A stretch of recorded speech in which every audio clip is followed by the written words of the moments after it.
اعوذ باللہ من الشیطان الرجیم بسم اللہ الرحمن الرحیم۔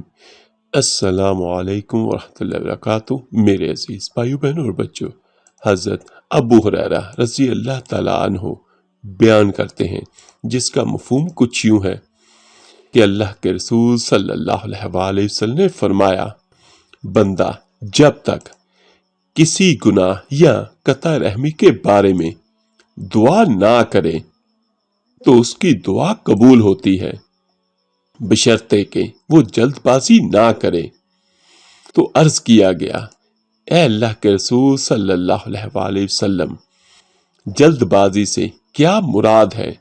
تو آپ صلی اللہ علیہ وآلہ وسلم نے فرمایا، وہ کہتا ہے میں تو بہت دعائیں کر چکا لیکن میری دعا قبول ہی نہیں ہوتی۔ اس صورتحال میں وہ مایوس ہو جاتا ہے اور دعا کرنا چھوڑ دیتا ہے۔ میرے عزیز بھائیو بہنوں اور بچوں، اس حدیث نبوی صلی اللہ علیہ وآلہ وسلم کی روشنی میں ہمیں یہ چاہیے کہ ہم ہر وقت دعا کرتے رہیں، اللہ پاک سے مانگتے رہیں، اللہ تعالیٰ سے اس کی رحمت مانگیں، اس کا فضل مانگیں، اس کا کرم مانگیں، اور یاد رکھیے گا کہ اللہ کے سوا کوئی دینے والا نہیں، اللہ کے سوا کوئی عطا کرنے والا نہیں، اللہ کے سوا کوئی مشکلاتوں کو ختم کرنے والا نہیں، اللہ کے سوا کوئی حاجت کو پورا کرنے والا نہیں ہے۔ اگر کسی کی دعا اگر کوئی یہ کہتا ہے یا سمجھتا ہے کہ قبول نہیں ہوتی تو یہ غلط ہے، دعا ضرور قبول ہوگی انشاءاللہ، بس امید اور یقین بنائے رکھے۔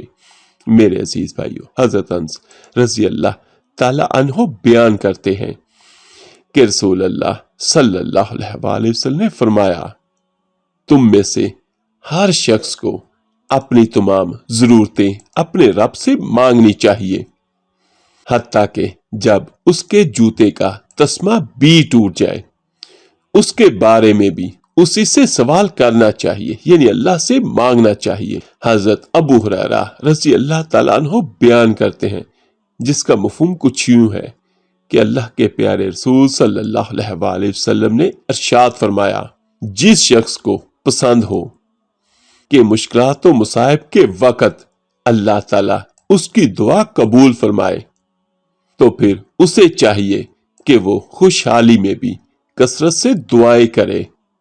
سبحان اللہ۔ اس آخری حدیث کی روشنی میں ہمیں یہ چاہیے کہ جب اللہ تعالیٰ کا ہم پر کرم ہو، فضل ہو اور ہم خوشحال ہوں، تب بھی اللہ تعالیٰ سے کثرت کے ساتھ دعائیں مانگا کریں۔ اگر خدا نخواستہ جب ہمارے برے حالات ہوں گے تب بھی اللہ پاک ہماری دعا کو قبول فرمائے گا۔ اور آخر میں دعا ہے، اللہ پاک سبھی بھائیوں سبھی بہنوں کی سب دعاؤں کو اپنی رحمت سے اپنے کرم سے قبول فرمائے، آمین ثم آمین۔ السلام علیکم۔